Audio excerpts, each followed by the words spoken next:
Bonjour à tous, je vous salue à l'occasion de ce dimanche de la Réformation que nous avons célébré ce matin ici à Saint-Méden. Tout à l'heure, nous avons eu une introduction historique sur l'arrivée de la Réforme en Haute-Engadine et puis nous avons donc terminé par le culte et en particulier nous nous sommes intéressés à cette parole de Paul adressée aux Corinthiens.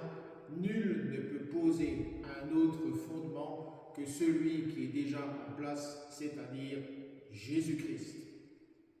Pour Martin Luther, cela a été très important de revenir au XVIe siècle sur les fondamentaux de l'Église et les fondamentaux de notre foi. C'est pour ça qu'il a, en quelque sorte, érigé cinq piliers de la Réforme, qui sont les suivants: sola fide, seule la foi; sola gratia, seule la grâce; sola scriptura, seules les Écritures; sola Deo gloria, seule la gloire de Dieu; et solus Christus, seul Jésus-Christ.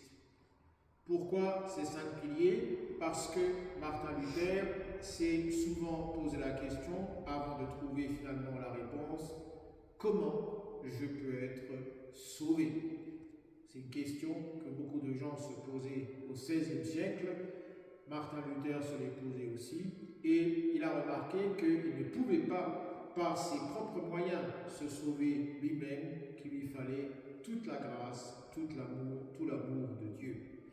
Il a aussi tellement aimé la Bible qu'il l'a traduite en allemand, dans une traduction qui aujourd'hui est encore disponible et utilisée, ce qu'on appelle la traduction de Luther-Übersetzung. Voilà, aujourd'hui nous nous sommes souvenus de ce qu'était la Réforme et aussi dans une perspective que pourrait être la Réforme plus tard ou maintenant, et en particulier comment appliquer un slogan qui lui était cher: toujours penser à la Réforme, Semper Reformanda. Je vous souhaite une bonne fête de la Réformation et je vous souhaite également un bon dimanche.